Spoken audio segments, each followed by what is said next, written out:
લા લા લા લા લા લા. શું માંડ્યું તે? પર્યાવરણ પ્રેમી છું એટલે ઝાડને પાણી આપું છું. ઓહો ક્યારે પોતાના પ્રેમીની ચિંતા કરો ને તો. મારું કોણ પ્રેમી છે? હું તારો પ્રેમી નથી.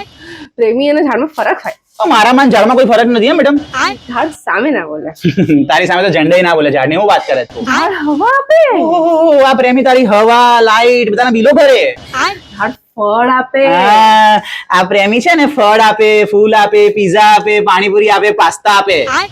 એક કામ કરો, એ દિવાલ પર લટકી જાઓ, રોજ તમને પાણી આપીશ. જ્યારથી તારું લગન થાય હું લટકાઈ જ જોયો દિવાલ પર. કોને લટકાયો? કે લટકાયો? જ્યારે ભાઈબંધ જોડે જવાનું હોય છે ત્યારે ગરોડીને જેમ તો અહીં લટકાઈ જાય કે નથી જવાનું. નથી જ જાણો, તમારા ઘરમાં મંગળસૂત્ર બી નથી લટકાયેલું અને વેલી જેવું કોઈના ઘરે પડી જાવ તો? ના, મારા ઘરે મંગળસૂત્ર લેવા મારો શું વાંક છે? હું સરકારને આજે જ અરજી આપું છું કે દરેક પરણેલા પતિને ગળામાં મંગળસૂત્ર હોવું જ જોઈએ, એટલે એને બહાર ફરવા જવું જઈ શકે. તમારી અરજી પછી કરજો અને નથી ચીપિયો લેતા આવો. કેમ તે ફાઇનલી માન્યું નહીં કે તારી જીભ છે ને આમ લાંબી થઈ કાપવી પડશે? હા, કેટલાક ઝાડના પાન છે ને વધી ગયા છે એટલે એને કટ કરીને પ્રોપર શેપ આપવો પડશે. લાવજો. Go and get it. આ ગેટિંગ ઇટ.